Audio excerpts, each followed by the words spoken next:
Hi sir, our lesson for today ay lesson 14 circle.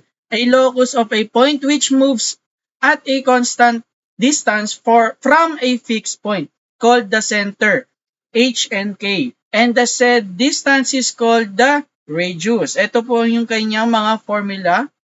Ayan, the general equation of a circle, the standard equation of the circle, reduced from given equation, standard form at center 0, 0, center from general equation. Ayan po ang kanyang mga formula pag sinabi po natin ito. Let's have an example na po, sir. Example, find the equation of the following circles in standard and general form. Ayan sir, standard po yan. Tapos gagawin natin siyang general form. Yung ating center po ay 2 and negative 5 at yung ating radius po ay 7. Yung ating formula po sir, yung ito po, yung sa ating standard form. Standard form natin po ito sir. Yung ating H po yung ating 2, tapos yung ating K po, yung ating negative 5, tapos yung ating R po ay yung ating 7 which is radius. Ayan. Distribute lang po natin siya.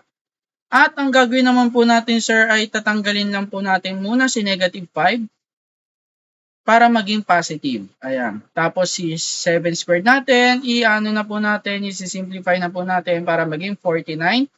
At para magawa natin siyang general form po sir, yung ating x squared plus 4x plus 4 plus y squared plus 10y plus 25. Gagawin natin 2 times x. Bale, ang mangyayari po ay x squared.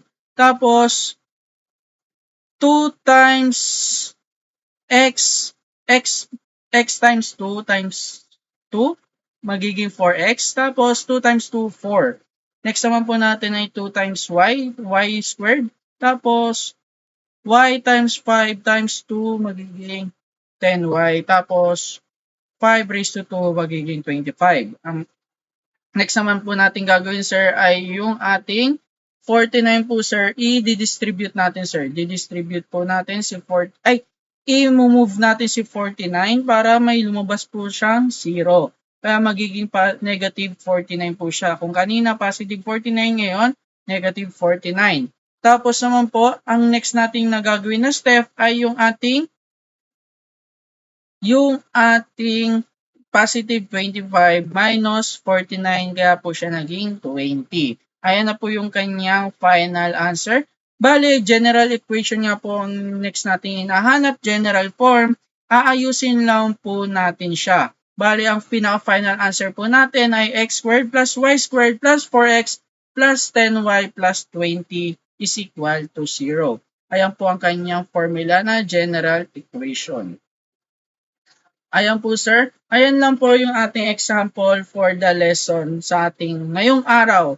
Kaya sana sir may naintindihan po kayo sa ating lesson. Maraming salamat po.